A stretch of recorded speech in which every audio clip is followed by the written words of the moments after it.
Hey, this is Attaboy 4Z. So this is the service manual for the Technics SA-R100 FMM stereo cassette receiver with reverse cassette deck. So a viewer asked me if I could share the disassembly portion of the cassette mechanism. And I said, hey, why not? This is my own service manual that I had to purchase, an original copy, and I bought it from a gentleman online, and this was his last copy, and I haven't seen another one anywhere. And matter of fact, this copy wasn't even listed. He just sold manuals. And so I emailed him, asked him if he happened to have this manual, and he's like, yeah, I got one left, but it needs a binder. Binder's in rough shape. So he added this binder portion for me, and I bought it off of him, and it's been a big help. There you can see it's black. We'll share some of the information.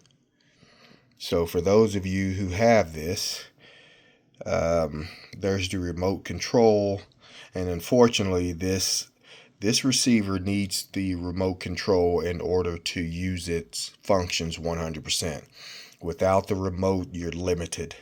And luckily, I bought mine from Goodwill, and it had the remote inside the door.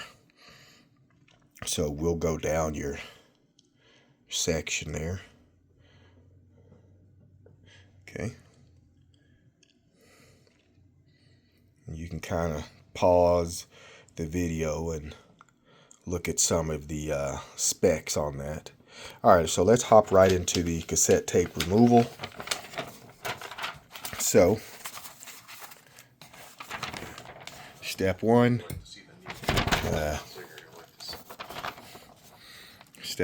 that's how to remove the rear panel.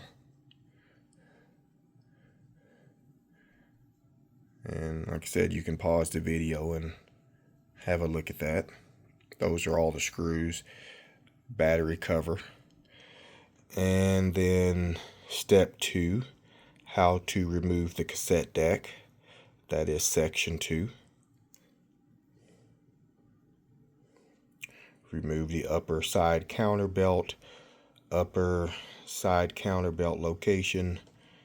And then it says set the lower counter belt on the boss of the cassette motor, and that's important so it doesn't go flying, you don't lose it.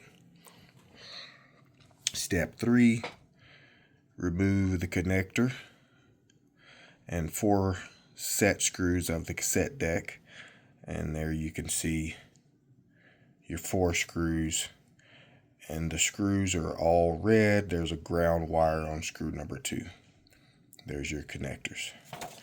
And then also, if you're interested, let's see if I can find this portion. Let me pause. There's one more portion, how to remove the record and playback head. So you can kind of pause the video and have a look at that.